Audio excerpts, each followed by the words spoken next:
Masya Allah segala rupa serahkan ke Allah.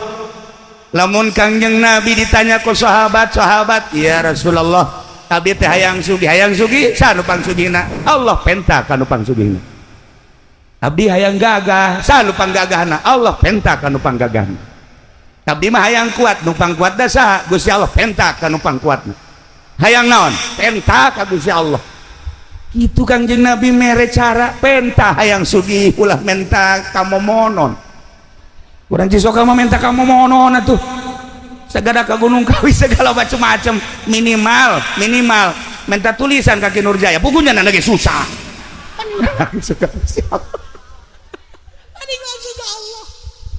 Minta ke Gusti Allah sugi nu minta kaya sahabat abdi mah hayang boga ilmu anu boga ilmu saha Gusti Allah penta ka Allah. Nu minta Gusti Allah pernah nyarios kieu kapan ana ilmu la ilmalak kaulah ilmu anjin tuh ilmuwan menawah kula lamun urang boga ilmu haju di aku ku urang sok dicabut deui ku Gusti Allah. Urang boga ilmu ulah di aku sebab cak Gusti Allah ana ilmu kaulah ilmu anjin la ilmalak tuh ilmuwan maneh mah tuh ja ilmu nu aya di maneh teh nu aing sok ilmu nu aya di maneh ilmu aing titipan ti aing ketika maneh ngalaksanakeunana teh beres dicabut ku aing sia ilmu sia. Pencabutan ilmu teh kumaha cek sahabat kakang yang Rasul pencabutan ilmu teh ke hiji ilmu nama aya ngan nu biasa munajat ka Allah meunaheun teu ngeunaheun nu biasa nikmat tahajud ieu mah teu ngeunaheun teu nikmat. Aya deui nu dicabutan nu biasa hudang ti penting teu bisa hudang pencabutan ilmu. Aya deui nu biasana manehanana bisa ngajar dengan tenang jeung santri kulantaran manehanana kuari geus beda lengkah-lengkahna jeung pamarentah maka teu diberi istiqomah jeung santri pencabutan ilmu. Belah dituna engke bakal paroho. Kuari bae kuari kula lamun nyoba ka Amir coba ti kolam Muhammadun datang ka Anggeus dibere ku aing Mir 5 juta ya aing mau 5 juta. Ayo coba ti kolam datang ka tetet ceuli datang ka bisa. Pasti pohoan. Ki Nurjaya ti kolam Muhammadun datang ka bab ibtida bae poho. Tak eta teh ilmu teh dicabut ku Gusti Allah. Dicarabut sebab naon? Nu ieu nyandung bae. Nu ieu mencitan kebo bae. Atuh geus beres dicabut. Nah, itulah para jamaah luruskeun ka Allah ulah di aku ilmu teh ti urang nu Allah gunakeun sesuai jeung perintah Allah insyaallah batur bisa jamul jawame urang mangan sekadar bisa amil tapi lurus ka Gusti Allah amil bakal mabruk dibanding nu bisa jamul jawame. Ulah dikira gede kitabna haju hebat henteu sebab naon teu istiqomah ieu cara nu ku urang kuari keur dihaulan. Nu bantak urang datang ka dieu kula ge terundang padahal mah diundang ke Gus Subandi embung kula barang inget ka almarhum aing hayang babarengan di akhirat jeung Ki Subandi onam. Diundang ku nyana sangeuk inget ka almarhum Abuya Ardani. Emang kumaha kitu Kiai? Abah kula sok ngobrol Kiai serba bisa mah Abuya Ardani. Kula eta amun ngobrolkeun ngadengekeun serba bisa kumaha Abah? Kori nya nama bisa ceramah nya nama bisa mamaca nya nama mamaca tuh nya nama adu kikiran bae asakannya nama tolol meureunana. Mamaca kudu berobani nya nama bisa. Masya Allah sagala bisa tak di Ardani mah di samping eta tamarhaban nu kuari berkembang di ditu tuh di Kendal di pondok terus ka ditu ka rajeg eta teh meunang ngadidik Abuya Ardani istimewa dan mantap. Berarti ahli Allah tur ikhlas hayang ka bawah. Ieu mah kula mah lain undangan Ki Subandi ja lain kula mah undangan Abuya Ardani ngan wasilahnya ana sih. Gitulah para jamaah kaum muslimin wal muslimat rahimakumullah. Balikan deui ialah Kangjeng Nabi Ibrahim alaihis Kangjeng Nabi Ismail alaihis salah kita dipencit nurut.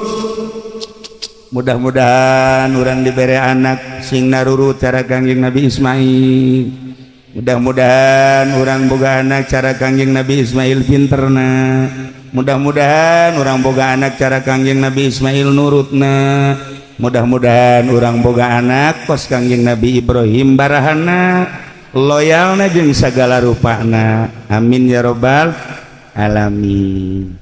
Akhirna Kangjeng Nabi Ibrahim bebeja ka Siti Hajar, neng kuari isuk-isuk tanggal 8 Zulhijjah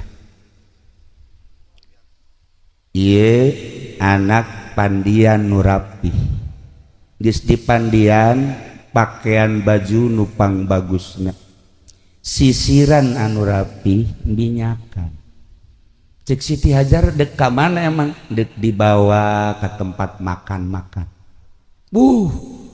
insyaallah tuh ku Siti Hajar dipandian geus dipandian di pakaian baju nu rapih bagus disisiran diminyakan serahkeun ka Kangjeng Nabi Ibrahim ditungtun ku Kangjeng Nabi Ibrahim. Kangjeng Nabi Ibrahim nyokot peso belati jeung tambang dina hate ibuna pan deuk makan si mau belati pan mawa tambang tapi teu nanya geus indit ditinggalikeun ku Siti Hajar.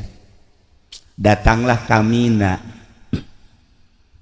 Begitu datang Kamina di dieu abah teh diinstruksikeun ku Gusti Allah titah mencit anjeun teh wahai Ismail. Cak Kangjeng Nabi Ismail, di mana Allah ngainstruksikeun? Siap. Kula dipencit. Masyaallah kan. Ngan abdi wasiat cak Kangjeng Nabi Ismail ka abah.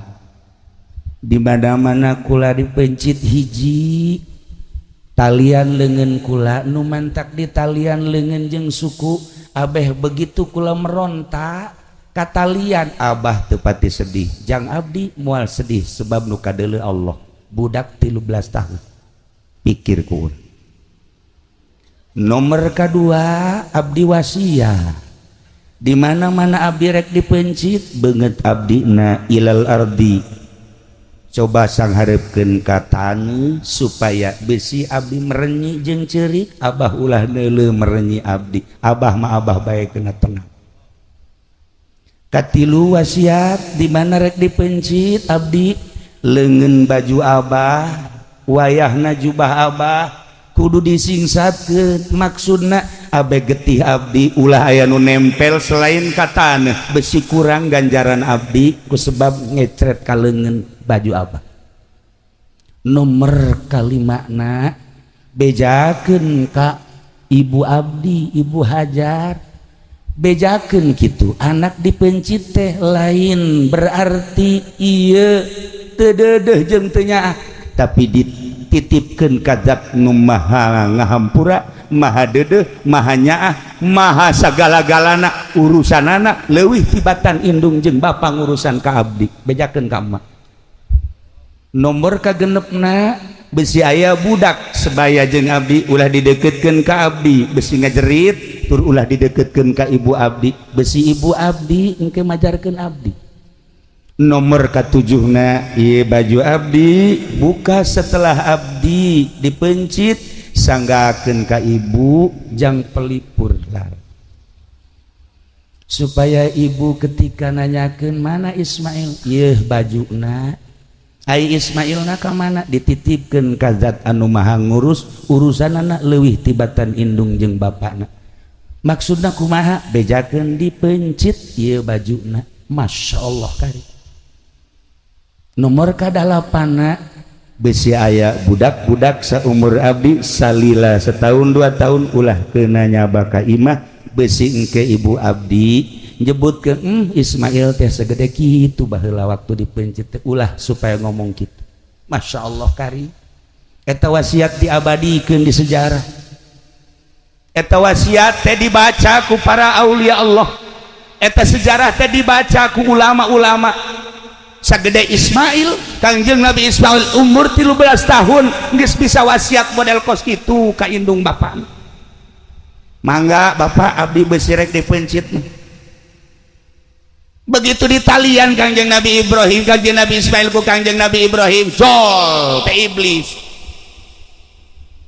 cek iblis wahai Ibrahim aya eueuh sejarahna ti zaman Adam tepi ka ayeuna bapa mencit anak eueuh atuh kunaon mana ieu mencit anak ieu mah mencit ge instruksi ti Gusti Allah selama instruksi ti Gusti Allah boro-boro anak aina nu kudu dipencit pencit bae asal instruksi Gusti Allah waduh cak iblis ieu bae moal bisa cak teh bah moal bisa dirobah ieu sia emang aing teh nyaho cak Kanjeng Nabi Ibrahim aing memang teu nyaho ka dia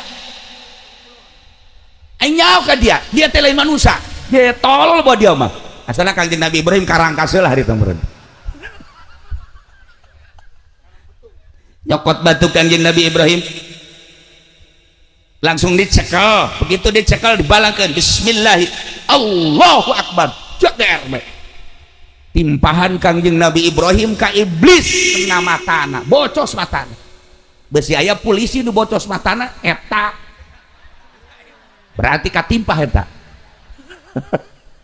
Allah bocos aduh cek iblis teh aing nasib aing kos kieu cek lah mal mundur aing mah kajian kumaha ge aing datang ka ibuna manya ibuna kudu ngameunangkeun mencit anak datang ibuna keur calik we ke bari nasbeh Allah Allah Allah Allah Allah beuh ngeunaheun da lamun nyaba ka hiji awewe-awewena bari nyekelan tasbih tiis hate Allah Allah Allah ya malain Waalaikumsalam ibu aya di mana tuh keur nonton TV Masya Allah malah aya di Cisoga paling di Panggang eta Allah Allah Allah nah cek iblis Assalamualaikum salam ieu hajar mohon nyaho teh anak Ismail tuh dek dipencit wah banyak bapak mencit anak ih kuari geus digolerkeun naon cenah nu mantak dipencit nanya teh ka Ibrahim nanya naon eta nu mantak dipencit nya lo boga sangka bahwa eta teh instruksi ti Gusti Allah coba geraan itu salaki kulama nabi salaki kulama nabi mah tilok bohong sekali instruksi ti Gusti Allah pasti instruksi ti Gusti Allah lain cara kiai di Cisoka wah tama kiai raradutan apa kos itu salaki abdi mah nabi cak jana deh pokoknya sekali instruksi pasti instruksi percaya antep kedek dipencit teu naon Masya Allah eta indung kuat kepercaya jasa ka salaki lantaran salakina tilokna bohong kok maki fudolim Masya Allah karim nyana mah setengah bajingan sebenarnya balik peting ya nyana orenganan ya Allah ya Rabbi mal bejakeun lah rahasia perusahaan teman aduh siapa bapak rusak tak iya dek percaya kumaha pemajikan kanu jadi salaki balik di mana-mana teh kok parfumna lain deui Kak ieu mah rada tajem kieu biasana lain parfum boti mah ieu mah Kak lah budak tah orenganan mal bejakeun di bel ieu mah baja ieu mah Kak ieu mah parfum awewe mah kos nyaho teh budak nyemprot lain deui cenah teh gorenganan kanyahoan mah geus 7 tahun ditungtun muda kayak anak saha deui atuh dek percaya kumaha pemajikan kanu jadi salaki tuh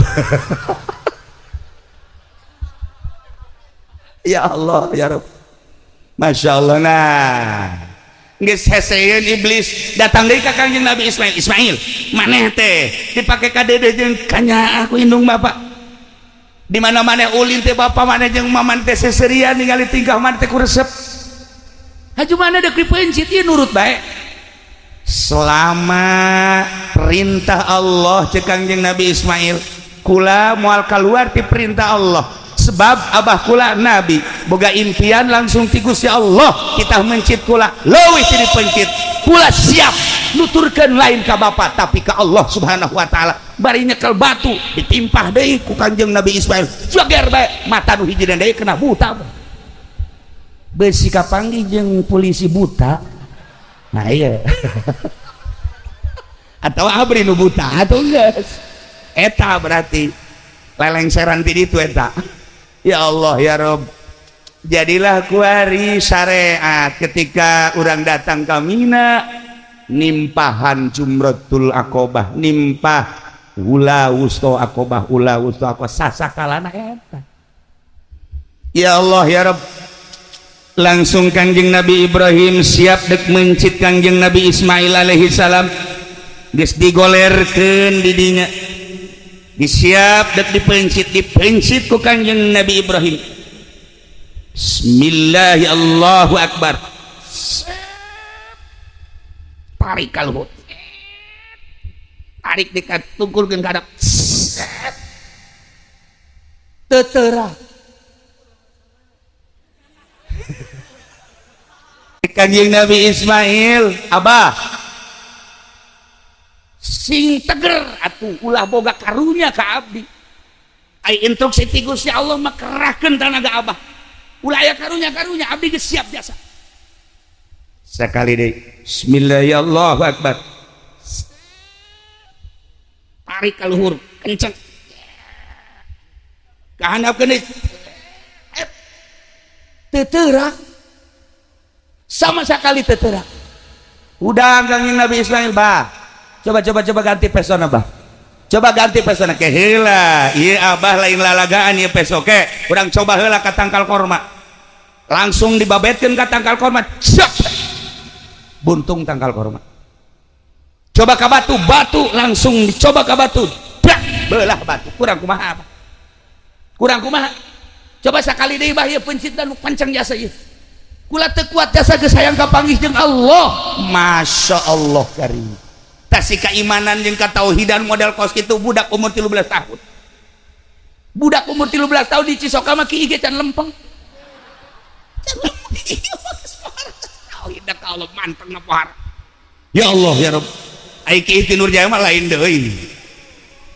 Nah, pencit deui sekali deui. Begitu dek dipencit deui. Falamma begitu Kangjeng Nabi Ibrahim geus dek nyiapkeun pepencitan anu katilu kali, Allah ngainstruksikeun Jibril, cokot embe nu panggedena anu aya di sorga nu baheula embe Habil, bawa panggul ka anjeun gantian Ismail. Masya Allah, Kangjeng Nabi malaikat Jibril alaihi salam nyokot embe langsung dipanggul ku malaikat Jibril dibawa ka dinya. Wa fadainahu bizibhin azim, digantian wahai Ibrahim, wa nadainahu ayya Ibrahim qad saddaqta ru'ya, cek Allah anjeun geus ngabenerkeun kana impian anjeun teh diangkat jadi khalili kekasih kaula, tetapi kuari geus aya gantina tah embe ti sorga. Langsung Kanjeng Nabi Ismail na dikagigirkeun digantian ku embe. Cek Kanjeng, cek malaikat Jibril, Allahu Akbar, Allahu Akbar, Allahu Akbar. Cek Kanjeng Nabi Ibrahim, la ilaha illallah wallahu akbar. Cek Kanjeng Nabi Ismail, Allahu Akbar walillahil hamdu. Urang-urang nyaho beta gorenganan maca beta kiato teu nyaho rongengna. Tak kuring we nyaho gorenganan. Allahu Akbar nu pertama ucapan malaikat Jibril alaihi salam, Allahu Akbar, Allahu Akbar, Allahu Akbar, dijawab ku Kanjeng Nabi Ibrahim alaihi salam, la ilaha illallah wallahu akbar. Cek Kanjeng Nabi Ismail, Allahu Akbar walillahil hamd, pencit kiresel wa fadainahu bidzibhin azim.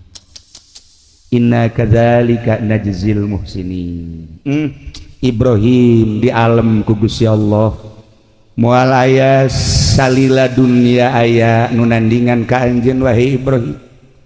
Kepasrahan anjeun ka kaula, kabageran anjeun terhadap umat, kadedeh anjeun terhadap umat, kabarahan anjeun terhadap umat, maka bakal diabadikeun terus setiap manusia datang ka kiamat bakal nyebut-nyebut anjeun.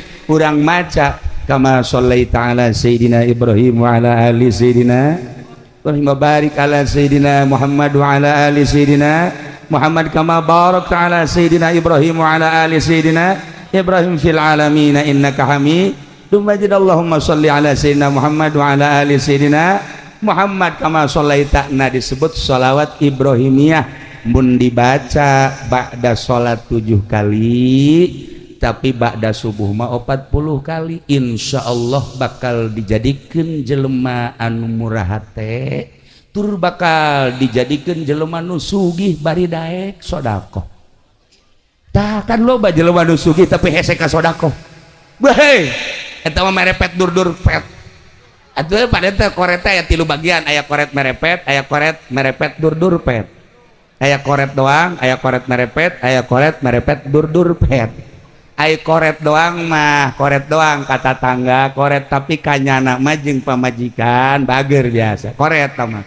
Aya koret merepet mah tatangga teu dibere, anak teu dibere, nyana mah jang nyana aya. Eta ngaranna koret merepet. Koret merepet dur-dur pet mah tatangga teu dibere, anak pamajikan teu dibere, nyana ge hayang jajat menta. Contona sieun. Eta kan merepet dur-dur pet boro-boro jang batur jang nyana ge hese jasa. Ja eta mah boga lauk tembang ge diteundeun di handapeun anggel. Kanyawan ceulina ku cucurut. Ya Allah ya Rabb. Layla para jamaah kaum muslimin wal muslimat rahimakumullah, terjadilah seperti eta Kangjeng Nabi Ibrahim jeung Kangjeng Nabi Ismail tah tanggal 8 pepencitan mimpi nu pertama naon kitu ngaranna mimpi nu pertama tanggal 8 Kangjeng Nabi Ibrahim encan engah ditebuslah ku onta 100 malam 9 mimpi deui ditebus deui ku embe jeung onta 100 malam ke-10 mimpi deui terjadilah pemencitan anak nu ngaran Ismail datang ka ayeuna terus diabadikeun udhiyah teh mencit kadanan cara Kangjeng Nabi Ibrahim mah 1000 embe 300 munding 100 onta atuh hiji-hiji Haji Pendi ieu mah kamari kabeja ribut jeung tatangga ribut aya naon makan belati geus dikieu-kieu gorenganan ngabagina teu akur buntut ka imah ceker imah hate imah hulu imah cek tetangga aing naon goblok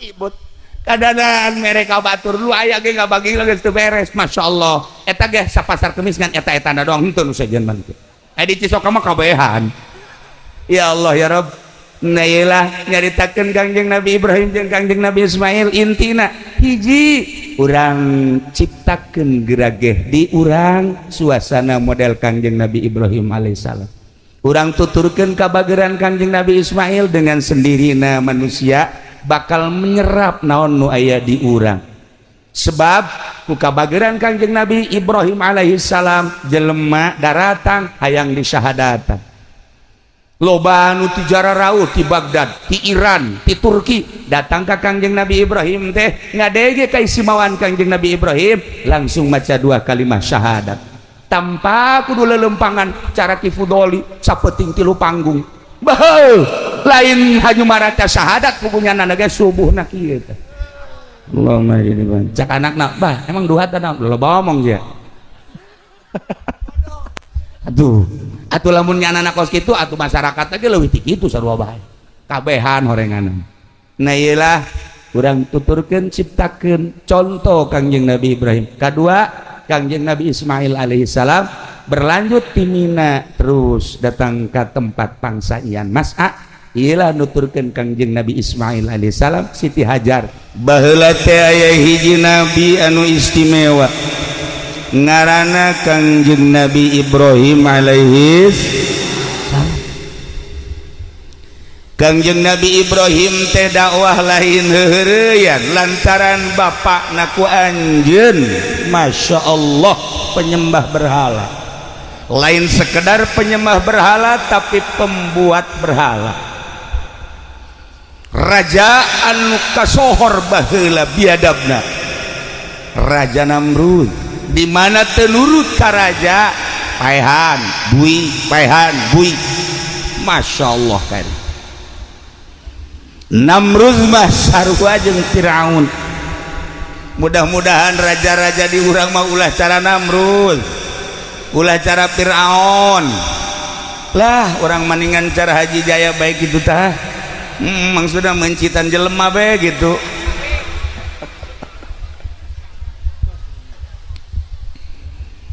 Kangjeng Nabi Ibrahim teh singkat nama dakwah sanggeus dakwah eleh dakwahna Raja Namrud teh secara lisan tetapi ngaran-ngaran raja atuh di jalan buluh Ibrahim paehan cek para penggawana Maharaja maehanana kumaha beuleum Ibrahim. Masya Allah, instruksi Tuan Raja Namrud dilaksanakan ngagedurkeun seuneu nu luar biasa nu mawaan kayuna himar. Himar teh ngaranna begal. Teh eta himar nu mantak datang ka ayeuna nya nama ceurik bae. Lantaran boga salah mawaan kayu jang meulem kakasih Allah. Dak sorananya nama kos nu cerik mun urang ngadenge ye ge ye Amir mun hees okos himarnya na aya meureun sarupa umahnya ya 12 lah himar terek jaritakeun raraon ieu barek jaritakeun kasimpulanna mah Kangjeng Nabi Ibrahim teh dibeuleum. Masya Allah karim lantaran seuneu ngagedurna nu pohara ke nyaritakeun bebeuleuman di beuleumeuna Kangjeng Nabi Ibrahim mah insyaallah ke dina tafsir di waktu-waktu lain. Ieu marek nyaritakeun kurbanna dijepret lantaran panas mun dideukeutkeun make jepretan dibandring cek urang Bandung mah ketepel cek urang Cilongok mah jepretan ya pada bae jonkin rene gewe ya pada jepretan lah dijepretkeun cet blek kana seuleuh sakitu ngagedurna dikhitab ku Gusti Allah ya narukuni barda wa salaman ala Ibrahim. Hei sana awas ya cek Gusti Allah sia makhluk aing Ibrahim makhluk aing lamun ngerasakeun panas makhluk aing nu ngaran Ibrahim dicoret ngaran sia tina ngaran seuneu. Masya Allah jadi naon atuh cak seuneu aing ieu kuli barda tiis maneh wassalaman awas jadikeun kasalamatan. Eta Kangjeng Nabi Ibrahim begitu datang ka sana Masya Allah tiis dan luar biasa. Bahkan Kangjeng Nabi Ibrahim teh nyekelan sana tiis awat cenah Masya Allah langsung Kangjeng Nabi Ibrahim ku tiis-tiisna alhabatan di AC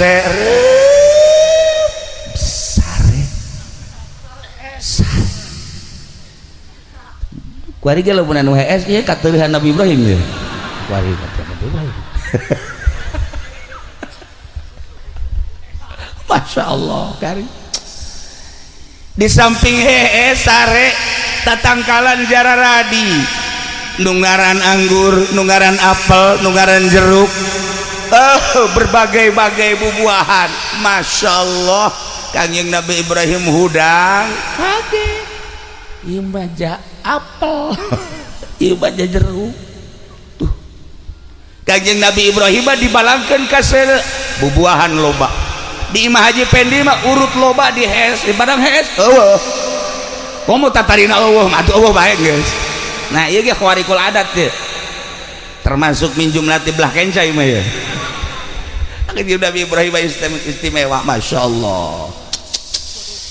Dan bantak kuari sok diwirid ku urang Cisoka kaki Wahab gamenta coba ge Ki Ato Ki Nurjaya pernah ku kula dibere wirid ji wirid ku Ki Nurjaya langsung nyekal seuneu tutung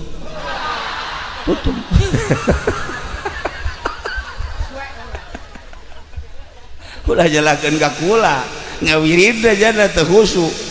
Masya Allah Haji Pendi dibere deui ku kula beuh kuari ge buukna putih keneh eta teh urut ka beulem tadina bareng bari putih bahkan mun dibuka calanana putih jerona gitu sakudur awak putih kabeh tanda geus tereh ka ditu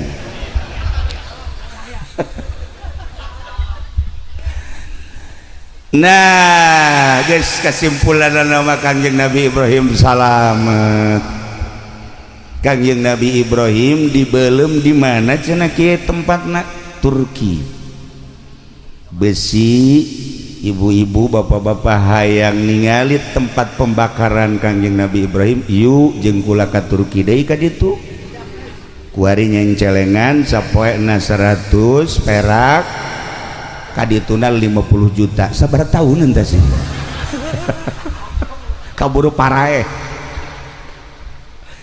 di Turki Masya Allah karim Kangjeng Nabi Ibrahim harita langsung berangkat ke Yerusalem tidinya Gusti Allah ngainstruksikeun ka Kangjeng Nabi Ibrahim hai Ibrahim anjeun berangkat ke Syria Syam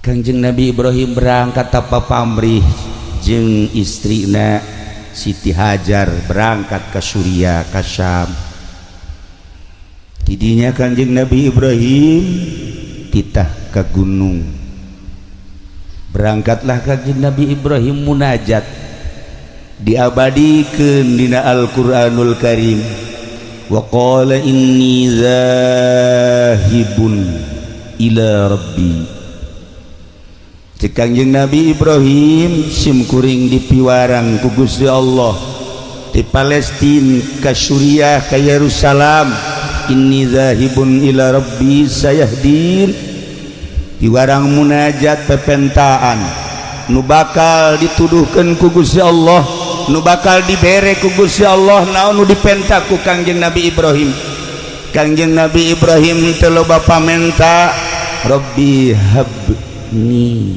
minas solihin Gusti di samping abdi nyuhunkeun pangampura ka Gusti keluarga abdi nyuhunkeun pangampura Gusti umat abdi nyuhunkeun dihampura jang kelanjutan agama Gusti abdi teh nyuhunkeun putra lantaran abdi can dipasihan putra Gusti pasihan abdi putra ngan ulah saanak-anakna ai sakadar jang tukang nonton TV maulah Gusti jang kadar sakadar WH-an WH beta tuntung nama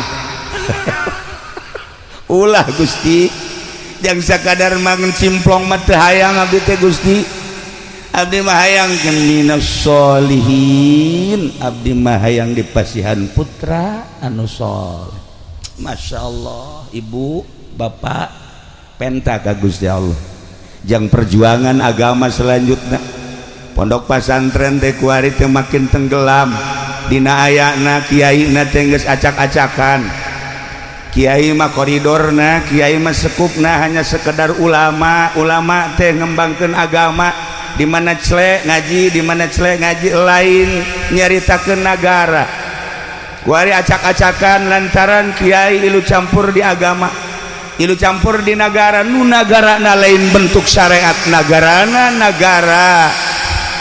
negara jurig di Indonesia sanu mimilu atuh jadi jurig mantek kiai nu mimilu di negara kiai caksia sama aing mah toser doang ai polisi mah emang tiba heula jadi jurig cenah mah TNI jadi jurig emang jurig negara cenah mah atuh kunaon kiai haju ka babawa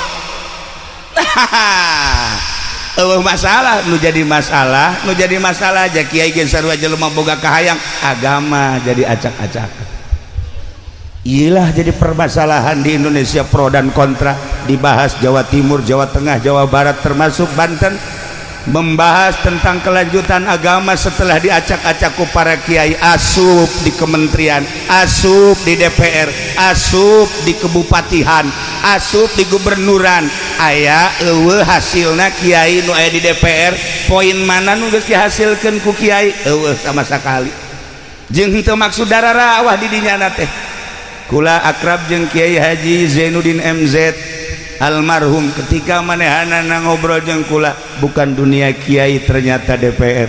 Saya insyaallah kiai masuk di DPR itu niat dakwah tetapi ternyata sulit dakwah di dewan. Saya tarik mundur kemudian berangkat dakwah lagi. Nah nunduk coba-coba kuari jadi DPR delekeun rarang sadan kiai baheula nu asup ka Golkar wassalamualaikum warahmatullahi wabarakatuh kuari anu ngadukung PDI wassalamun alal mursalin walhamdulillahirabbil alamin. Maksudna agama ieu mah agama urusan kelanjutan dirina pembangunan jeung wawasan atuh leuwih agama atuh Kinurjaya bagi geus teu bisa nyebutkeun cau Kinurjaya ieu naon au cau tolol au Ki Subandi baheula teu bisa nyebut cau au hei kiai cau au nah barang kukurang geus servis wari bisa nyana cau horeng nah ieu Ki Subandi ge geus servis we cau Ki Wahab mah wari ge cadel kene lau nyana mah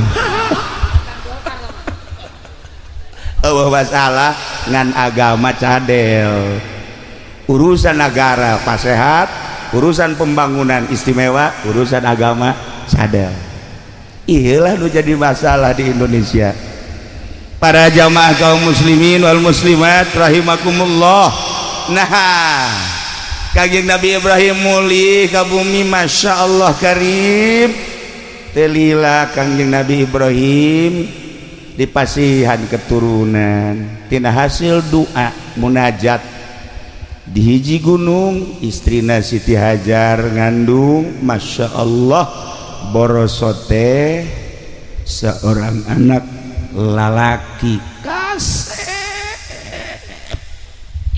kasep nauh tanding ibu lamun nyaritakeun kasep mulai neuleuti dia ya ieu mah ye banget belah ditu teh naon gara solear kabeh komo ieu mah raja solear ieu mah nu kasep ngan pada buntutan doang atuh tinggal kurang dijieunkeun bae ku ari nu kasep ya Allah ya Rabb. Kangjeng Nabi Ismail mah begitu borosot dilalayan ku tatangga nu nyebutkeun teu kasep timimiti tarangna halisna irungna geus bentuk pikasepeun anu luar biasa kacaritakeun terus rada gede beuki kasep arulin di luar teh babaturan-babaturana isin ku kakasepan Kangjeng Nabi Ismail alaihi salam kasep teh lalaga kasep begitu naik 7 tahun katingali kakasepan Kangjeng Nabi Ismail naik 10 naik 11 12 13 Masya Allah geus menghampiri balik luar biasa kasepna loba awewe anu penasaran hayang neuleuh Kangjeng Nabi Ismail ku tenar-tenarna kasepna eta awewe lamun geus digali Kangjeng Nabi Ismail saminggu teu dahar teu kae masalah seubeuh bae urang lamun kuari seubeuh neuleuh beungeut haji pendek lapar bae lapar malah keluar pereup Masya Allah bedana Kangjeng Nabi Ismail nu bantak Allah ngajelaskeun dina Al-Qur'an ya Allah ya Rabb dibungakeun Kangjeng Nabi Ibrahim bi ghulamin halim fabasyarnahu bi ghulamin halim.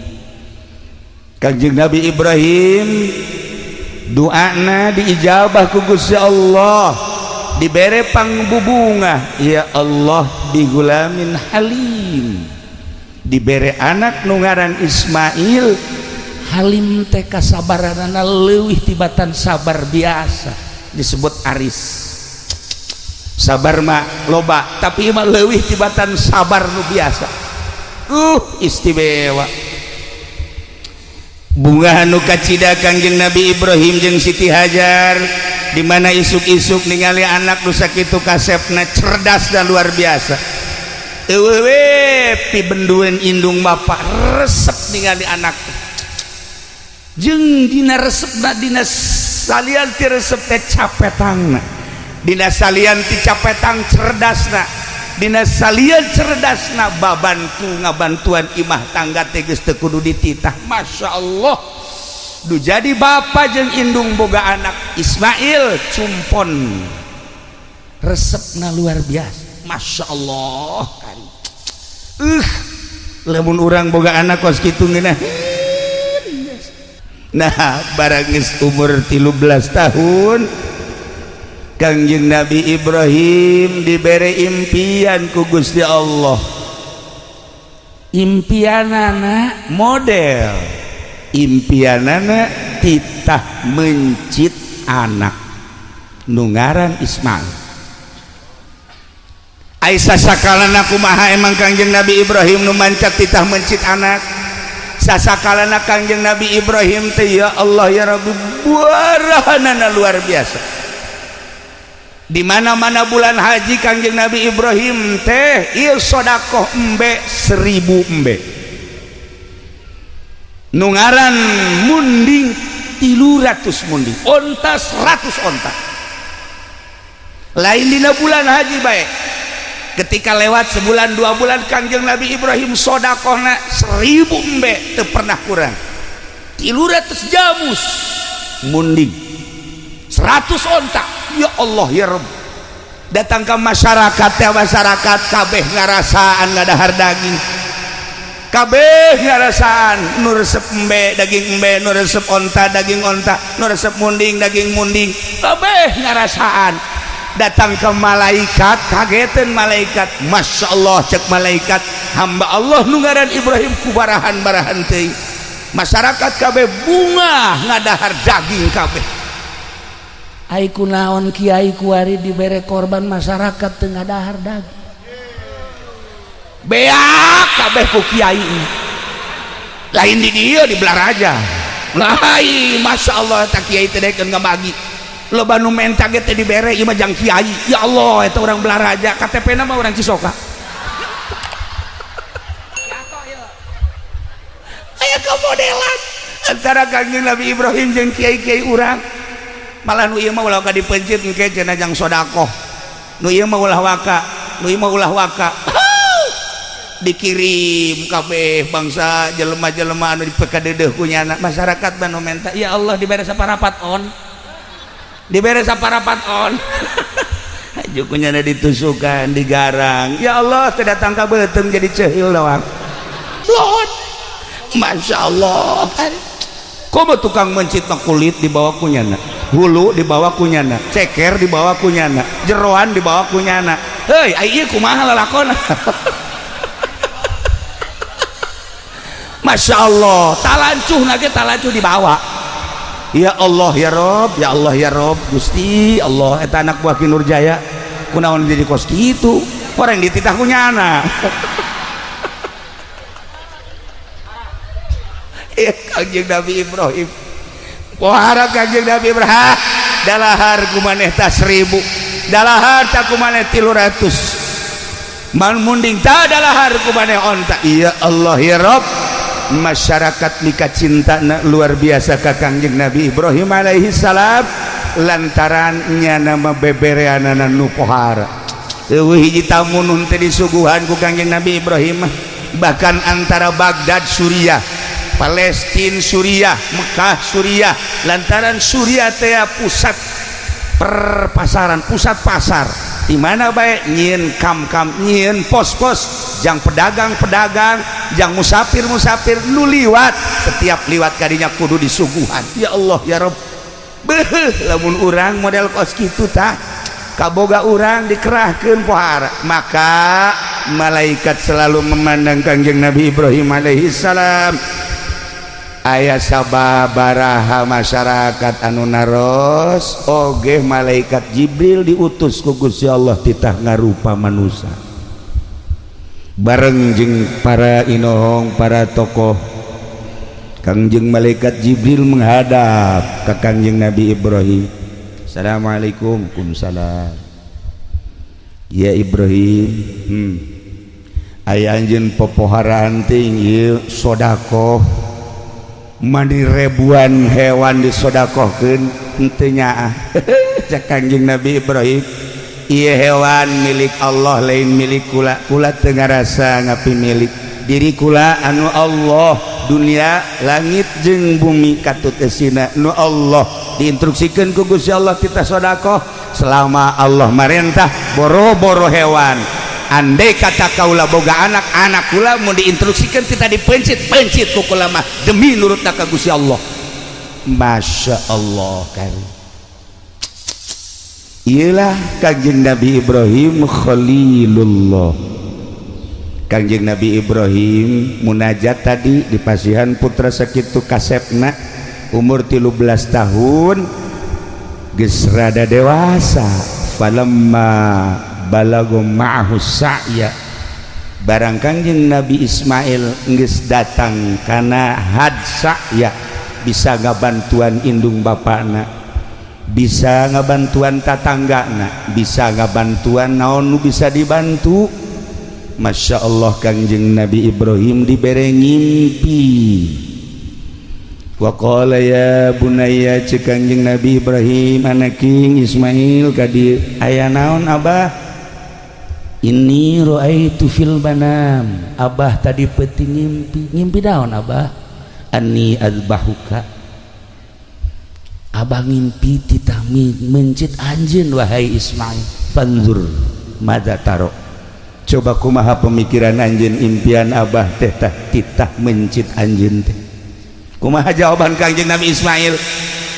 Faqala ya abati if'al ma tu'mar satajiduni insyaallahu minas sabirin. Cek Kangjeng Nabi Ismail, abah naon impian abah? Berarti instruksi ti Gusti Allah. If'al ma tu'mar, laksanakeun perintah Gusti Allah. Gusti Allah nitah mencit abdi, ya Allah ya Rabb, pokona mas satajiduni, abah bakal manggihan ka kaula nurut abdi minas sabirin. Abdi persilahkeun ku abah pencit. Di mana instruksi Allah? Urang lamun boga anak kos kitu tah kasep biasa haju titah dipencit ambo-ambo meureunanan Gusti banyak kudu mencit anak maningan haji pendi pencit daripada mencit anak majanya manggil manfaatna Gusti. Ya Allah ya Rabb, coba eta datang kacak tatangga eta bae cenah Gusti. Dia mantaknya nama ilunan jeung kiai ge pamajikan geus doakeun. Nu mantak geus doakeun atuh geus manfaatna. Tuh. Pohara tapi Kangjeng Nabi Ismail mah masyaallah diabadikeun dina Al-Qur'anul Karim, dibaca ku urang. Faqala ya abati if'al ma tu'mar satajiduni insyaallahu minas sabirin. Kula mah lamun maca ayat eta ngahaneng bekos ku bode etek.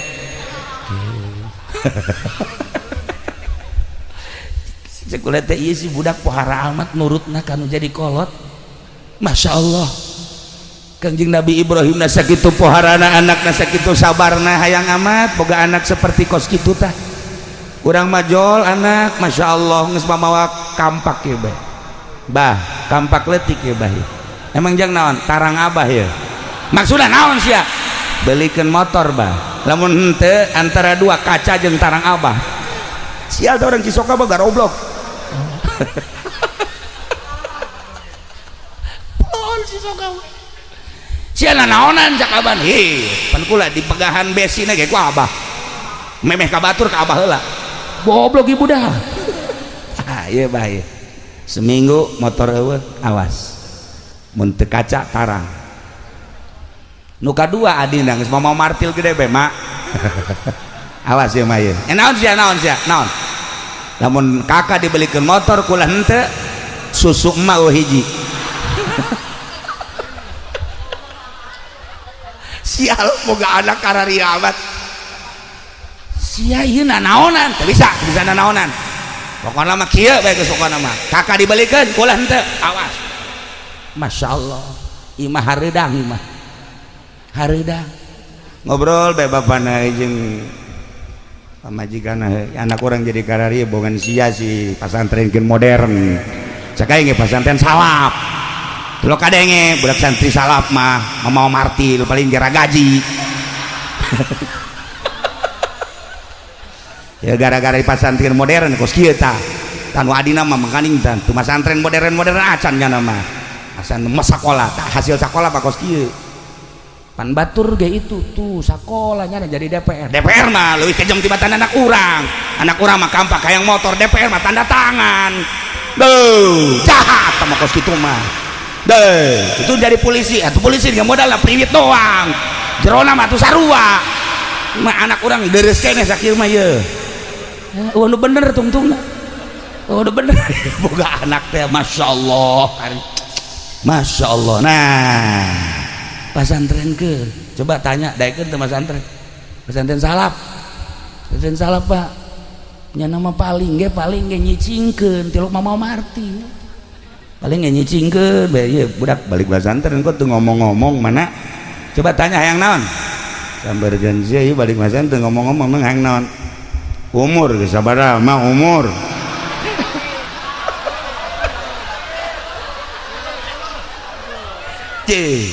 pasti nanyakan umur emang emak tilok ngitung iya kula iya nu mantak make samping geus teu bagus ge eta teh demo sebenarnya mah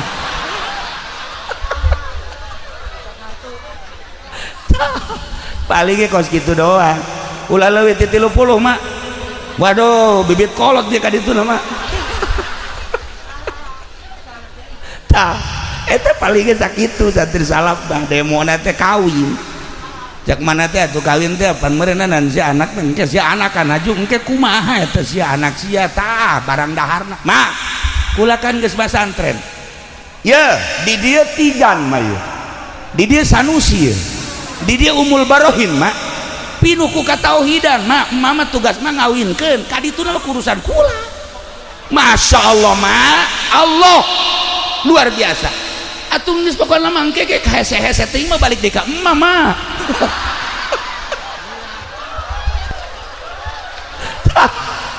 eta santri mah balik ge sakitu tenang mah pokona kula mah geus kawinkeun ka dituna geus tenang serahkeun ka Allah aing ngadenge sia mah gede hate tapi penyerahkeun ka Allah ge kudu syariat mah aya nu syariat aya nu tarekat aya nu hakikat kudu geus datang ka hakikat mah beuh budak kudu dikubur ya ya Allah ya tenang mah tenang kula geus diaji kabeh ku kula pokona mama ngawinkeun ka dituna pokona tanggung jawab kula mah aya tauhidan di hidup kudu jasa mah teu kan ngeunaheun ai make salap mah masyaallah sagala rupa serahkeun ka Allah lamun Kangjeng Nabi ditanya ku sahabat ya Rasulullah abi teh hayang sugih sanu pangsugihna Allah penta ka nu pangsugihna abdi hayang gagah sanu panggagahna Allah penta ka nu panggagahna abdi mah hayang kuat nu pangkuat da saha Gusti Allah penta ka nu pangkuatna hayang naon penta ka Gusti Allah kitu Kangjeng Nabi mere cara penta hayang sugih ulah menta kamomonon urang cisoka mah menta kamomonon atuh sagada ka Gunung Kawi segala macam-macam minimal menta tulisan kaki Nurjaya bukunya nana ge susah suka Gusti Allah Allah penta ka Gusti Allah sugi nu menta kaya sahabat abdi mah hayang boga ilmu aya nu boga ilmu saha Gusti Allah penta ka Allah nu menta Gusti Allah pernah nyarios kieu kapan ana ilmu la ilmalak kaula ilmu anjeun eueuh ilmuan mun eueuh kula lamun urang boga ilmu haju di aku ku urang sok dicabut deui ku Gusti Allah urang boga ilmu ulah di aku sebab cak Gusti Allah ana ilmu kaula ilmu anjeun la ilmalak eueuh ilmuan maneh mah tuh ja ilmu nu aya di maneh teh nu aing sok ilmu nu aya di maneh ilmu aing titipan ti aing ketika maneh ngalaksanakeunana teh beres dicabut ku aing sia ilmu sia pencabutan ilmu teh kumaha cek sahabat ka Kangjeng Rasul pencabutan ilmu teh hiji ilmu nama aya ngan nu biasa munajat ka Allah meunaheun teu ngeunaheun nu biasa nikmat tahajud ieu mah teu ngeunaheun teu nikmat aya deui nu dicabutan nu biasa hudang ti penting teu bisa hudang pencabutan ilmu aya deui nu biasana manehanana bisa ngajar dengan tenang jeung santri kulantaran manehanana kuari geus beda lengkah-lengkahna jeung pamarentah maka teu dibere istiqomah jeung santri pencabutan ilmu belah dituna engke bakal paroho kuari baik kuari kula lamun nyoba ka Amir coba ti kolam Muhammadun datang ka Anggeus dibere ku aing mir 5 juta ya aing mau 5 juta ayo coba ti kolam datang ka tetet ceuli datang ka bisa pasti pohoan Ki Nurjaya ti kolam Muhammadun datang ka bab ibtida poho tak eta teh ilmu teh dicabut ku Gusti Allah dicarabut sebab lawan nu ieu nyandung bae nu ieu mencitan kebo bae tulis bal beres dicabut. Nah itulah para jamaah luruskan ke Allah ulah diaku ilmu teh ku urang no Allah gunakan sesuai jeung perintah Allah insyaallah batur bisa jamul jawame urang mangan sekadar bisa amil tapi lurus ka Gusti Allah amil bakal mabruk dibanding nu bisa jamul jawame ulah dikira gede kitabna haju hebat henteu sebab naon teu istiqomah ieu cara nu ku urang kuari keur dihaulan nu bantak urang datang ka dieu kula ge terundang padahal mah diundang ke Subandi embung kula barang inget ka almarhum aing hayang babarengan di akhirat jeung Ki Subandi onam diundang ku nyana sangeuk inget ka almarhum Abuya Ardani emang kumaha kitu Kiai abah kula sok ngobrol Kiai serba bisa mah Abuya Ardani kula eta amun ngobrolkeun ngadengekeun serba bisa kumaha abah kori nya nama bisa ceramah nya nama bisa mamaca nya nama mamaca tuh nya nama adu kikiran bae asakanya bae tolol meureunana mamaca kudu berobani nya nama bisa Masya Allah sagala bisa taki Ardani mah di samping eta tamarhaban nu kuari berkembang di ditu tuh di Kendal di pondok terus ka ditu ka rajeg eta teh meunang ngadidik Abuya Ardani istimewa dan mantap berarti ahli Allah tur ikhlas hayang ka bawah ieu mah kula mah lain undangan Ki Subandi ja lain kula mah undangan Abuya Ardani ngan wasilahnyana sih gitulah para jamaah kaum muslimin wal muslimat rahimakumullah balikan deui ialah Kangjeng Nabi Ibrahim alaihis Kangjeng Nabi Ismail alaihis salam titah dipencit nurut mudah-mudahan orang diberi anak sing narurut cara Kangjeng Nabi Ismail mudah-mudahan orang boga anak cara Kangjeng Nabi Ismail pinterna mudah-mudahan orang boga anak cara Kangjeng Nabi Ismail nurutna mudah-mudahan orang boga anak kos Kangjeng Nabi Ibrahim barahana loyalna jeung sagala rupana amin ya robbal alamin akhirna Kangjeng Nabi Ibrahim bebeja ka Siti Hajar neng kuari isuk-isuk tanggal 8 Zulhijjah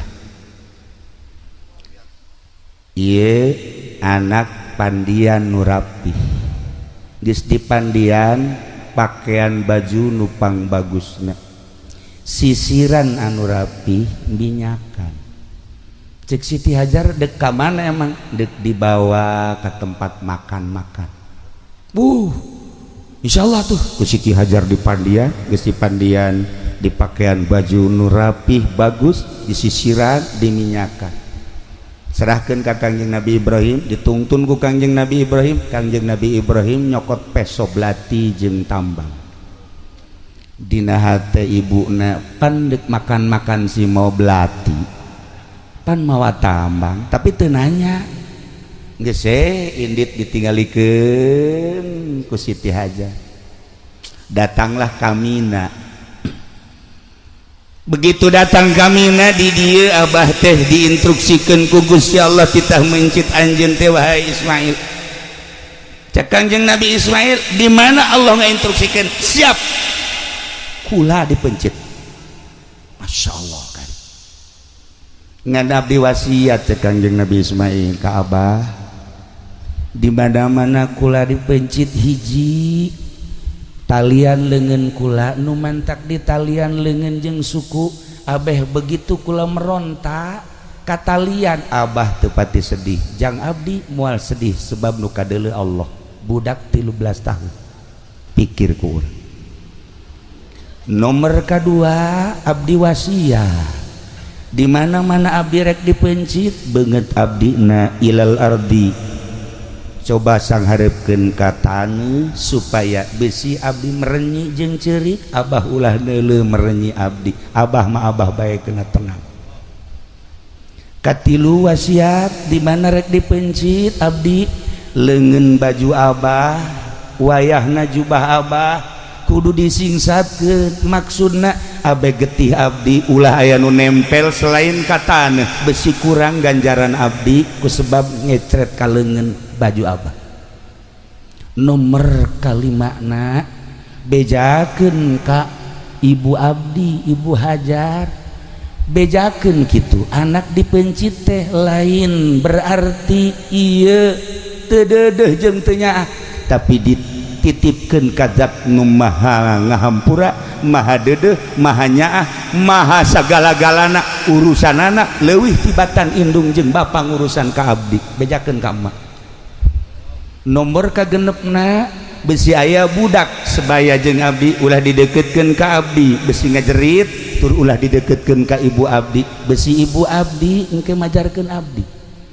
Nomor katujuhna ieu baju abdi buka setelah abdi dipencit sanggakeun ka ibu jang pelipur lar supaya ibu ketika nanyakeun mana Ismail yeuh bajuna ai Ismailna ka mana dititipkeun ka zat anu maha ngurus urusanana leuwih tibatan indung jeung bapana maksudna kumaha bejakeun dipencit ieu bajuna masyaallah kari.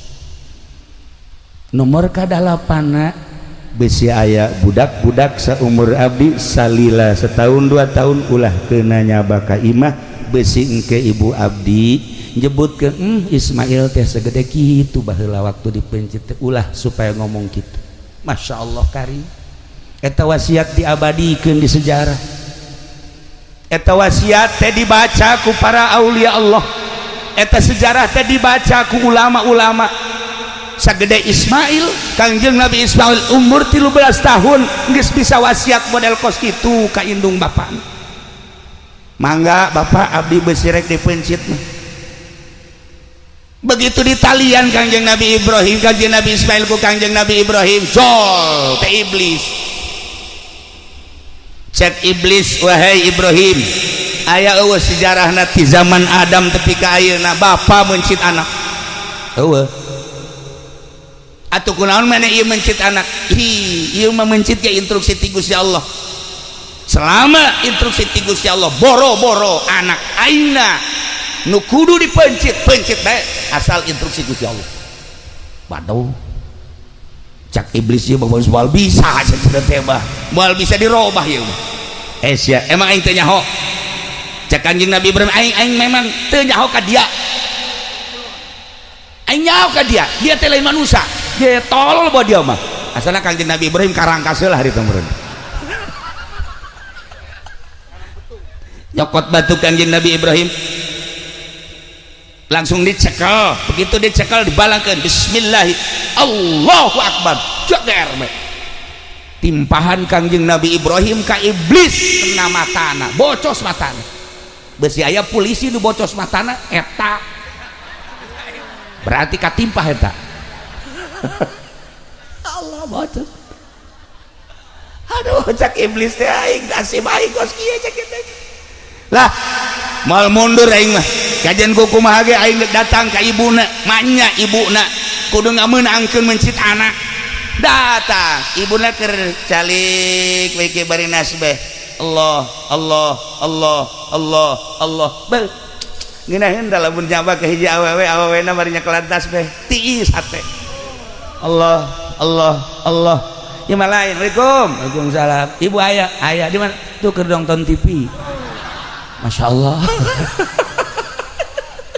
malah ayah di Cisoga paling di Panggang Allah Allah Allah nah cek iblis Assalamualaikum salam iya hajar mohon nyaon teh anak Ismail tuh dek dipencit wah banyak bapak mencit anak ih kuari geus digolerkeun naon cenah nu mantak dipencit nanya teu ka Ibrahim nanya naon eta nu mantak dipencit nya boga sangka bahwa eta teh instruksi ti Gusti Allah coba gerahan ka ditu salaki kulama nabi salaki kulama nabi mah tilok bohong sekali instruksi ti Gusti Allah pasti instruksi ti Gusti Allah lain cara kiai di Cisoka wah tama kiai raradutan tama kos itu salaki abdi mah nabi cak jana deh pokoknya sekali instruksi pasti instruksi percaya antep ke dipencit teu naon Masya Allah eta indung kuat ke percaya jasa ka salaki lantaran salakina tilokna bohong kok maki fudolim Masya Allah karim nyana mah setengah bajingan sebenarnya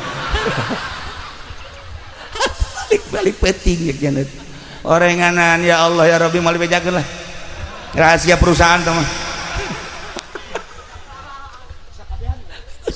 atuh sia mah bapana bapak rusak tuh tah ieu deuk percaya kumaha pamajikan kanu jadi salaki balik di mana-mana teh kok parfumna lain deui Kak ieu mah rada tajem kieu biasana lain parfum boti mah ieu mah Kak lah budak tah orenganan mal bejakeun deui bae lah ieu mah baja ieu mah Pak Kak ieu mah parfum awewe mah kos nyaho teh budak nyemprot lain deui cenah teh orenganan kanyahoana mah geus 7 tahun ditungtun budak aya anak saha deui atuh deuk percaya kumaha pamajikan kanu jadi salaki tuh ya Allah ya Rabb Masya Allah nah geus heseun iblis datang deui ka Kangjeng Nabi Ismail maneh teh dipake ka dede jeung kanya aku indung bapak di mana-mana ulin teh bapak mana jeung maman teh seserian ningali tingkah mana teh kuresep haju mana deuk dipencit ieu nurut bae selama perintah Allah cek Kangjeng Nabi Ismail kula moal keluar ti perintah Allah sebab abah kula nabi boga impian langsung ti Gusti Allah kita mencit kula leuwih ti dipencit kula siap nuturkeun lain ka bapak tapi ka Allah subhanahu wa ta'ala bari nyekel batu ditimpah deui ku Kanjeng Nabi Ismail jager bae mata nu hiji deui kena buta beusi kapanggih jeung polisi buta nah iya atau abri nu buta atuh geus eta berarti lelengseran ti ditu eta ya Allah ya Rob jadilah kuari syariat ketika orang datang ke Mina nimpahan jumratul aqobah nimpah ula wusto aqobah sasakalana eta ya Allah ya Rob langsung Kanjeng Nabi Ibrahim siap dek mencit Kanjeng Nabi Ismail alaihi salam geus digolerkeun di dinya disiap dek dipencit ku Kanjeng Nabi Ibrahim Bismillah Allahu Akbar tarik kalhut tarik dekat tungkulkeun ka hadap teuteurak Kanjeng Nabi Ismail abah sing teger atuh ulah boga karunya ka abdi ai instruksi ti Gusti Allah mah kerahkeun tanaga abah ulah aya karunya abdi geus siap jasa sekali deui Bismillahirrahmanirrahim Akbar tarik ka luhur kenceng ka handapkeun deui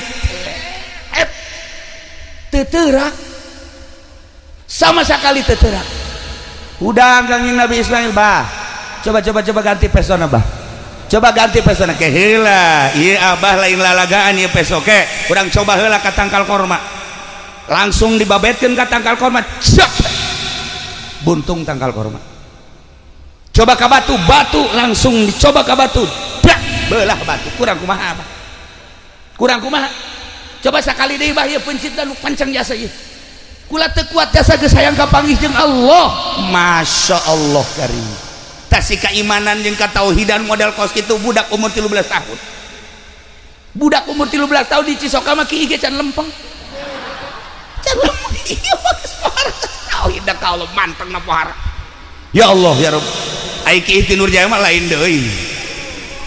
Nah pencit deui sekali deui begitu dek dipencit deui falamma begitu Kangjeng Nabi Ibrahim geus dek nyiapkeun pepencitan anu katilu kali Allah ngainstruksikeun Jibril cokot embe nu panggedena anu aya di sorga nu baheula embe Habil bawa panggul ku anjeun gantian Ismail.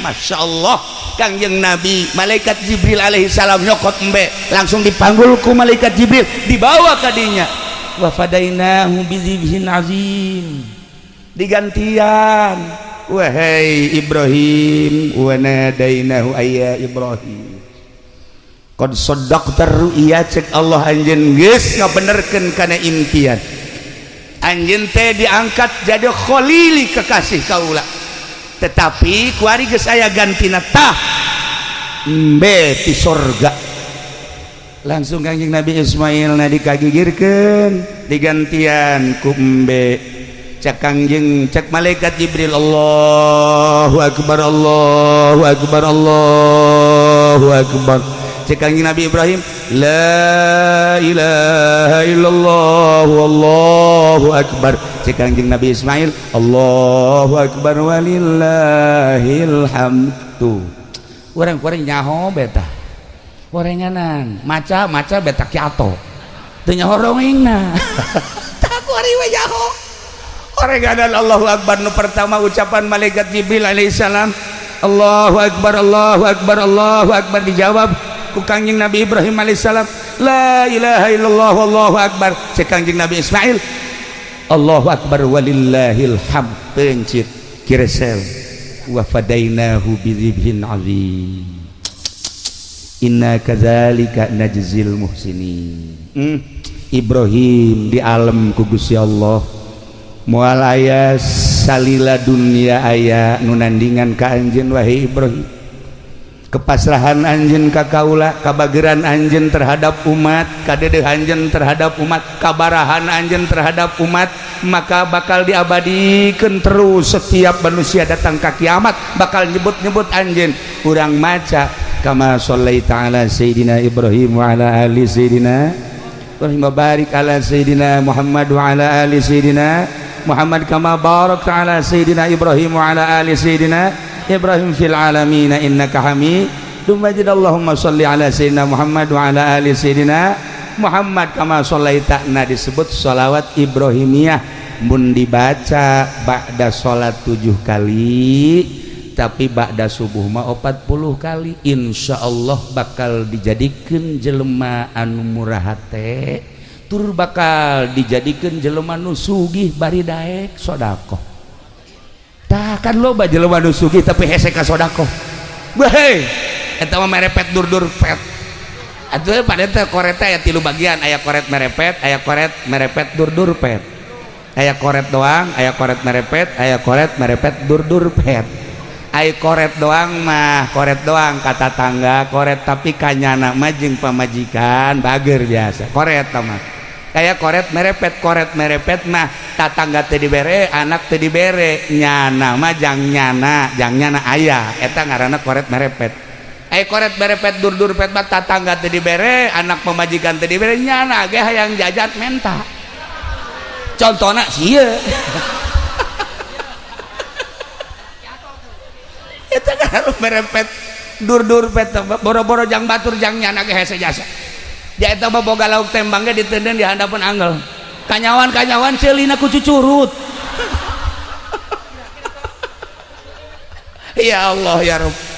Lailah para jamaah kaum muslimin wal muslimat rahimakumullah terjadilah seperti eta Kangjeng Nabi Ibrahim jeung Kangjeng Nabi Ismail tah tanggal 8 pepencitan mimpi nu pertama naon kitu ngaranna mimpi nu pertama tanggal 8 Kangjeng Nabi Ibrahim encan engah ditebuslah ku onta 100 malam 9 mimpi deui ditebus deui ku embe jeung onta 100 malam ke-10 mimpi deui terjadilah pemencitan anak nu ngaran Ismail datang ka ayeuna terus diabadikeun udhiyah teh mencit kadanan cara Kangjeng Nabi Ibrahim mah 1000 embe 300 munding 100 onta atuh hiji-hiji Haji Pendi ieu mah kamari kabeja ribut jeung tatangga ribut aya naon makan belati geus dikieu-kieu gorenganan ngabagina teu akur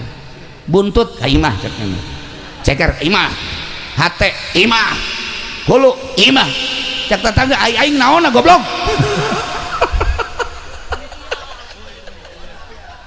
ribut kadanan mereka batur lu aya ge ngabagi geus teu beres masyaallah eta ge sapasar kemis ngan eta-etana doang henteu nu sajeun bantu aya di Cisoka mah kabehan ya Allah ya Rabb nailah nyaritakeun Kangjeng Nabi Ibrahim jeung Kangjeng Nabi Ismail intina hiji urang ciptakeun gerageh di urang suasana model Kangjeng Nabi Ibrahim alaihissalam urang tuturkeun kabageran Kangjeng Nabi Ismail dengan sendirina manusia bakal menyerap naon nu aya di urang sebab ku kabageran Kangjeng Nabi Ibrahim alaihissalam jelema daratang hayang disyahadatan loba nu ti Jararaut ti Baghdad ti Iran ti Turki datang ka Kangjeng Nabi Ibrahim teh ngadege kaistimewaan Kangjeng Nabi Ibrahim langsung maca 2 kalimah syahadat tanpa kudu lelempangan cara kifudoli sapeting 3 panggung baheul lain haju maraca syahadat pugunyana ge subuhna kieu teh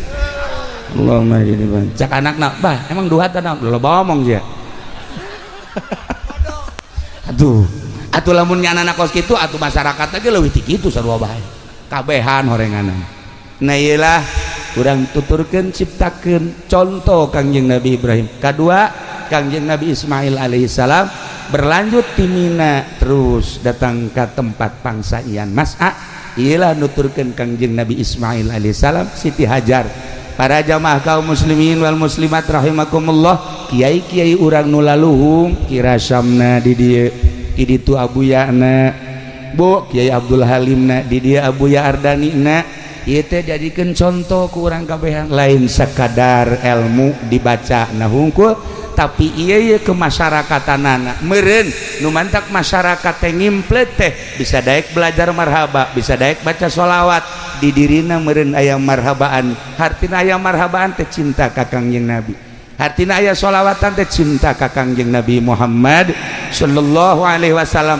yuk urang babarengan cintakeun ka Allah cintakeun ka Kangjeng Rasulullah belah dieuna cintakeun ka para wali-wali Allah belah dieuna pisan cintakeunlah ka para ulama warasatul anbiya tidak terkecuali jakabehan ge urang teh butuh syafaatil uzma ayeuna beda-beda urang teh pakaian keur kieu make jubah keur kitu make samping kieu make jas kieu make pakaian polisi ketika urang Allahu Akbar mah hate urang sarua ka Allah polisi hanya jadi pengamanan hungkul untuk dalam negeri berikut hukum TNI untuk pengamanan dalam berikut luar negeri eta teh jangamankeun negara urang bertugas supaya manusia aman diamankeun ku manehanana bisa ibadah tentrem ka Gusti Allah bisa ngaji tentrem ka Gusti Allah bisa ngembangkeun agama lillahi taala jadi alhasil eueuh salahna polisi jadi polisi ka Allah abri jadi abrina ka Allah presiden jadi presidenna ka Allah menteri berikut gubernur bupati kabehna perangkat ka Allah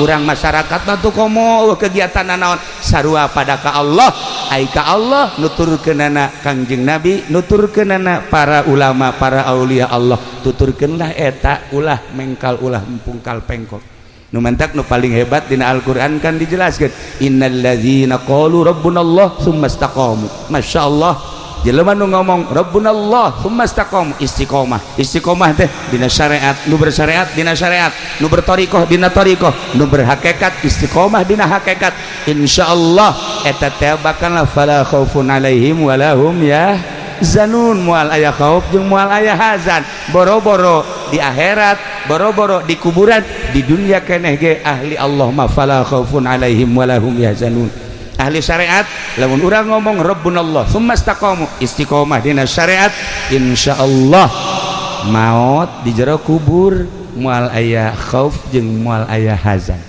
moal aya sieun ibu bapak maut begitu maut bakal aya pertanyaan malaikat lantaran di dunia disebut Allah sumastaqom istiqomah dina syariat. Artina istiqomah dina syariat teh kumaha?